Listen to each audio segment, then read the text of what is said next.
May I say something to you to give you a true knowledge of yourself and life, so that the same glory and success attained by other men who understand themselves may be yours? Man in the full knowledge of himself is a superb and supreme creature of creation. When man becomes possessor of the knowledge of himself, he becomes master of his environment, the captain of his own ship, the director of his own destiny, the accomplisher of his own ends.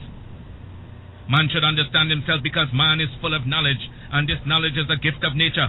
When Mother Nature created man, she deprived him of nothing. He was given the faculty of understanding all things around him. This faculty for understanding has not been taken away from him. None of his senses have been taken away from him. So there is no excuse for the black man in lacking the knowledge that man is used to beautify the world and produce all that he needs for his happiness and civilization.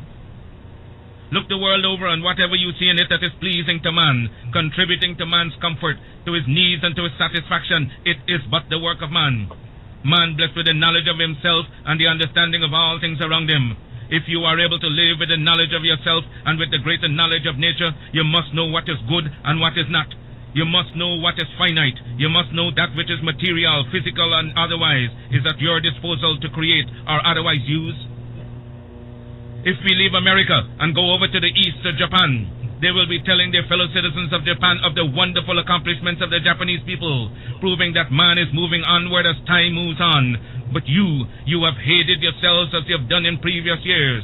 You have shown malice, prejudice, and hate to each other. And the result is that while other races have made progress, while India has made progress towards nationalism, while Ireland has made progress towards republicanism, while the whole world has made progress in man's accomplishments, you still stand fighting yourselves, dishonoring yourselves, showing no disposition toward that higher life so that you will be abundantly blessed.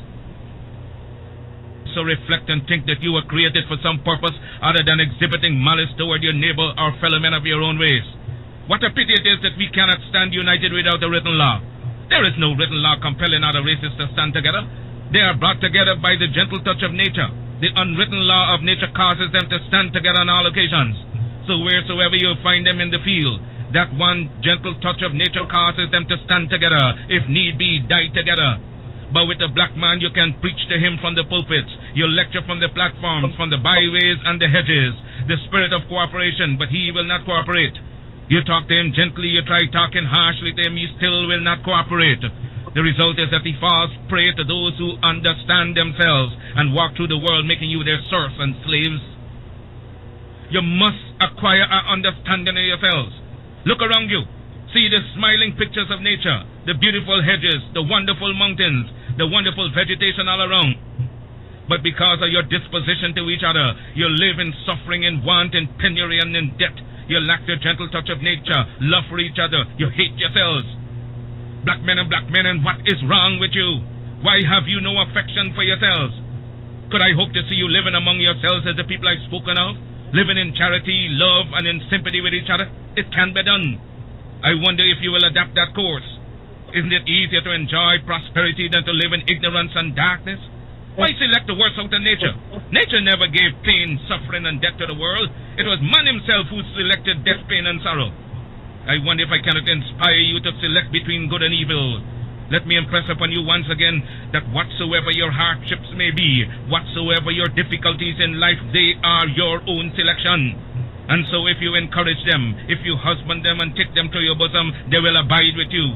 Nature will not take them away from you as Mother Nature did not give them to you. She is not responsible for your sorrows. Mother Nature represents all that is beautiful. She gave you the highest personality in the realm divine. Your sorrows are your own. If you want joy, if you want sunshine, it is before you abundantly in nature. I made a selection of sunshine, the beautiful sunshine.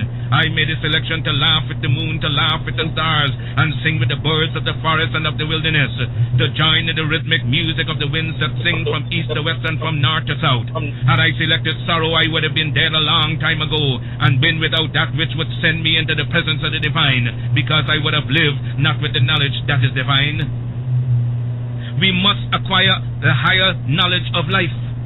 Black men and black women, will you get the knowledge that the white man has that causes him to be leaders and masters in the world? They are not gods with a peculiar source for understanding the world around them. They have only given expression to the knowledge of their humanity and been able to use and conquer all to their satisfaction and glory.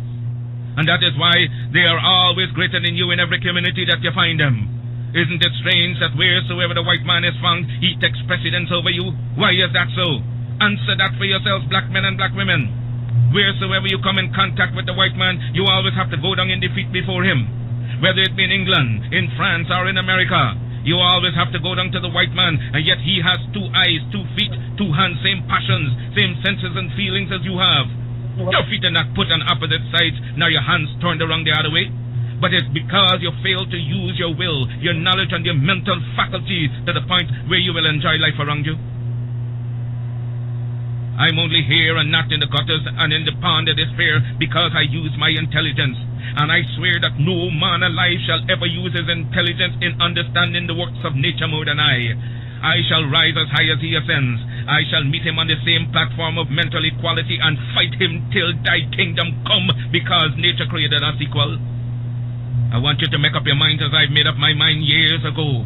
Make up your mind that you will rise to the knowledge of your soul. Because of your ignorance, you cannot understand and decide between good and evil. You don't know whether you're doing right or wrong.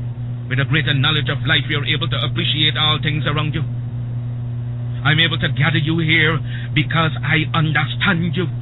Understand your neighbor, your wife, your children, and you will be able to live in harmony with each other and get the best out of life.